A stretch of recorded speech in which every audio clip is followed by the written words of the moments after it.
Panorama group, जो सोचता है वो करता है।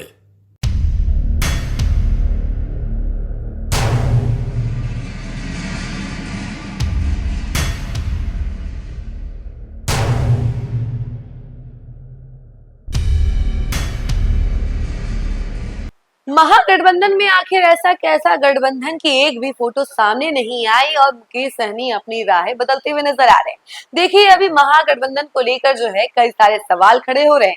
इन सभी सवालों के बारे में हम आपको बताएंगे, लेकिन उससे पहले नमस्कार, न्यूज फाउंडेशन देख रहे हैं आप और मैं हूं सानिया आपके साथ।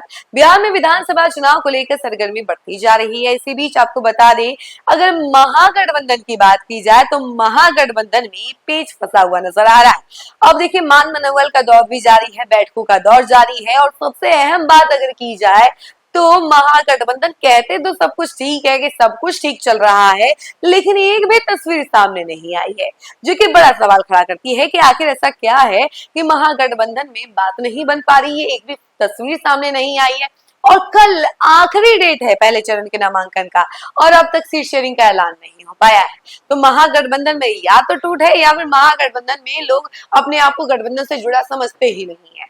अब देखिए कि अलग अलग तरीके से जो है सभी नेता अपनी अपनी तैयारियों में जुटे हुए हैं। एक तरफ जहां आरजेडी है जो कि अपने उम्मीदवारों की सूची तैयार करने में जुटी हुई है, एक के बाद एक जो है सूची जारी करने में लगी हुई है, तो वही दूसरी तरफ कांग्रेस है, तो वो अपने उम्मीदवारों की सूची जारी करने में लगी हुई है और उम्मीदवारों की लिस्ट बना रही है।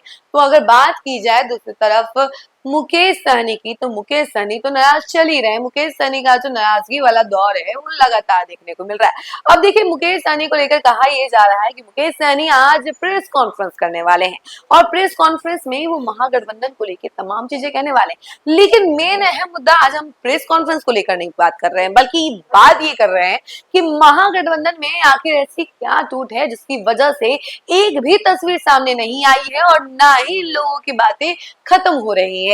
बैठकों का दौर जारी है, एक के बाद एक बैठक हो रहा है, लेकिन फिर भी कोई कंक्लूजन क्यों नहीं निकल पा रहा है? क्यों नहीं तेजस्वी यादव, मुकेश सहनी और राहुल गांधी के बीच बात बन पा रही है? ये सारे सवाल एक के बाद एक खड़े हो रहे हैं। और इतना ही नहीं, एक तरफ तो तस्वीरों की बात सामने आ रही है कि तस्वीर एक भी नहीं है, तो दूसरी तरफ बात भी नहीं हो पा रही है, सीट शेयरिंग का ऐलान भी नहीं हो पा रहा है। आखिर ये ऐलान होगा कब या फिर नहीं होगा, या फिर ये महागठबंधन बस नाम का महागठबंधन है और बस कुछ ही देर में टूट जाना है?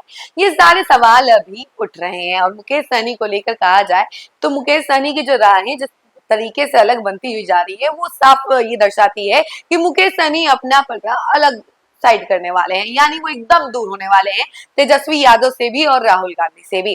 जहां कहा जाता था कि मुकेश सहनी, राहुल गांधी और साथ ही तेजस्वी यादव जो है भाई भाई है, भाईचारा वाला कॉन्सेप्ट है, सब कुछ ठीक चल रहा है महागठबंधन में, कुछ भी खराबी नहीं है। यहाँ तक कि अगर बात की जाए विधानसभा चुनाव की तैयारियों की, तो उस वक्त भी तीनों साथ नजर आए थे। जब बिहार में वोटर अधिकार यात्रा हुआ उस दौरान भी राहुल गांधी, तेजस्वी यादव और मुकेश सहनी सब साथ में रहे। तो भाई जब सीट शेयरिंग की बात आई तो आखिर राहें कैसे बदल गई? ये बड़ा सवाल खड़ा होता है कि क्यों राहें बदल रही हैं।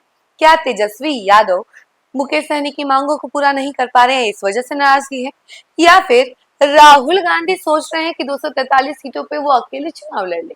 अब देखिए, ये सारी चीजें जो है अभी काफी ज्यादा एक्टिव मोड में नजर आ रही है और इस पर तो भैया एनडीए भी एक भी मौका नहीं छोड़ी। कटाक्ष पे कटाक्ष तो उनकी साइड से आ ही रहा है, क्योंकि एनडीए में फिलहाल सब कुछ नॉर्मलाइज हो चुका है। क्योंकि पहले देखा गया कि एनडीए में सीट शेयरिंग का ऐलान हुआ, उसके बाद से देखा गया कि नीतीश कुमार भी थोड़ा नाराज चल रहे थे, तो दूसरी तरफ चिराग पासवान की नाराजगी सामने आई, तो उसके बाद उपेंद्र कुशवाहा और जीतन राम मांझी, तो ये भी नाराजगी वाला दौर चला। लेकिन मान मनोगत करने के बाद डिसीजन निकल गया और अब तो मोस्टली सभी पार्टी ने अपने अपने उम्मीदवारों की लिस्ट जारी कर दी। बीजेपी की बात की जाए तो बीजेपी ने भी अपने 101 उम्मीदवारों का जो लिस्ट है वो जारी कर दिया, यानी 101 सीटों पर उम्मीदवारों का लिस्ट जारी कर दिया। जदयू ने भी 101 सीटों पर उम्मीदवारों का लिस्ट जारी कर दिया। आज ही जदयू का दूसरा लिस्ट भी जारी हो गया, जिसके बाद से उनका भी अब मतलब एक तरीके से डिसीजन पूरा हो गया। और रही बात उपेंद्र कुशवाहा की, तो उपेंद्र कुशवाहा ने भी 6 सीटों पर ऐलान किया, लेकिन 2 सीट अभी भी एक तरीके से कहा जा सकता है कि खाली है, क्योंकि इसमें अभी तक उन्होंने नाम घोषित नहीं किया है, रिक्त छोड़ा है।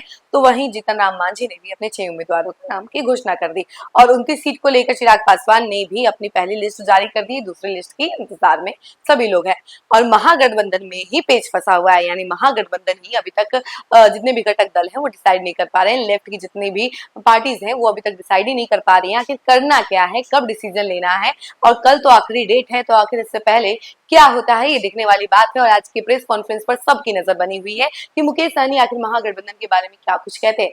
तब तक के लिए बने रहे हमारे साथ और देखते रहे न्यूज़ फॉर नेशन। धन्यवाद। सूरज की पहली किरण के साथ जाग उठा बिहार, हर मत बने नई उम्मीद, हर कदम जिम्मेदारी।